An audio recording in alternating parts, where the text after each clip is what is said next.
కాకినాడ జిల్లా వేట్లపాలెంలో భారీ పేలుడు సంభవించింది. బాణసంచా తయారీ కేంద్రంలో ఘటన చోటు చేసుకుంది. పేలుడు ఘటనలో 30 మందికి పైగా మృతి చెందారు. మంటలు భారీగా ఎగిసిపడుతున్నాయి. ఘటనా స్థలానికి చేరుకున్న ఫైర్ సిబ్బంది మంటలను అదుపు చేస్తున్నారు. ఇదే అంశానికి సంబంధించి మరిన్ని అప్డేట్స్ మా ప్రతినిధి దత్తు అందిస్తారు. దత్తు, అక్కడికి ఫైర్ సిబ్బంది చేరుకుని మంటలను అదుపు చేస్తున్నట్టు తెలుస్తోంది. మంటలు అదుపులోకి వచ్చాయా? అక్కడి పరిస్థితి ఏ విధంగా ఉంది?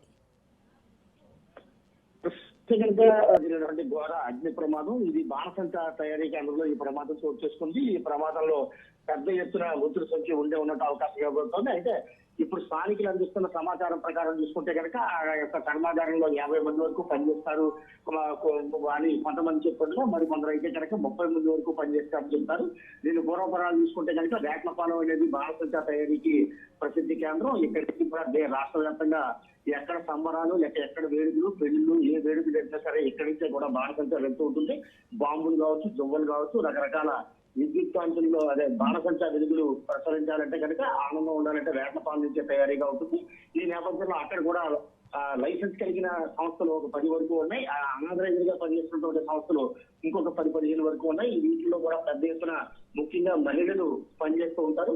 ఈ గంధకం కానీ, పటాస్ కానీ, లేకపోతే ఇలాంటి పేలుడు పదార్థాలు ఏదైతే ఉన్నాయో వాటి తయారు చేయడంలో వారు మహిళలు కొత్త కూటి కోసం వెళ్తూ ఉంటారు. అయితే ఈ ప్రమాదం ఏ విధంగా చోటు చేసుకుంటే కాజాపు ఫైర్ అనేది ఇంకా తెలియ వచ్చింది. ప్రస్తుతం అయితే కనుక ఆ పరిసర ప్రాంతాలన్నీ కూడా బీభత్సంగా ఉన్నాయి. మంటలు ఎగిసిపడుతున్నాయి. ఓ మూల బాంబులు ధ్వనులు, ఓ మూల తారాజువులు పైకి ఎగురుతూ ఉన్నాయి. ఈ నేపథ్యంలో అక్కడ స్థానికులు కావచ్చు, లేకపోతే ఎక్స్పర్ట్లు బాణసంచా తయారీ పరిశ్రమలో ఉండే కార్మికులు కూడా అక్కడ వెళ్ళడానికి భయపడుతున్నారు. ప్రస్తుతం అయితే కనుక చుట్టుపక్కల ఉన్నటువంటి అగ్నిమార్గ జనాలన్నీ ఇక్కడ చేరుకుంటాయి. మంటలు అదుపు చేసే ప్రయత్నం చేస్తారు. అదే క్షతగాత్రులు మాత్రం ఒక 6 బయటకు రావడం జరిగింది. కొంతమందికి శరీరంలో ఉన్న పార్ట్స్ అన్ని కూడా విడిపోవడం జరిగింది.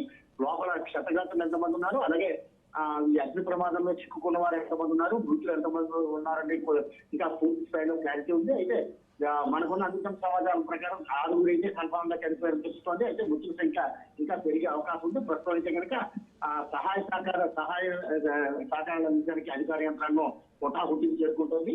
ఏదైతే మంటలు అదుపు చేయడానికి ఫైర్ ఇంజిన్లు ఇటు పెద్దాపురం, అటు సామర్లకోట, కాకినాడ, పిఠాపురం నుండి కూడా పెద్ద ఎత్తున ఫైర్ ఇంజిన్లు అక్కడ తరలించినాయి. ప్రస్తుతం అయితే ఒక క్లారిటీ రావాల్సింది. అందులో పనిచేస్తున్న వాళ్ళు ఎంతమంది ఉన్నారు ఉంటుంది. అయితే మధ్యాహ్నం భోజన విరామ సమయంలో వారంతా ఏమన్నా బయటికి వెళ్ళి అందులో మంటకుని మరి కొంచెం సేపట్లో తెలిసే అవకాశం ఉంది. దత్తు, ఈ ప్రమాదం అసలు ఏ సమయంలో జరిగింది అండ్ ఈ ప్రమాదం జరగడానికి గల ముఖ్య కారణాలు ఏంటి? ఈ ప్రమాదం అంటే ఒక హాఫ్ అన్ అవర్, ఒక 20 నిమిషాలు 30 నిమిషాలు మాత్రమే క్రితం మాత్రమే జరిగిందిగా మనం భావించవచ్చు. ఎందుకంటే మధ్యాహ్నం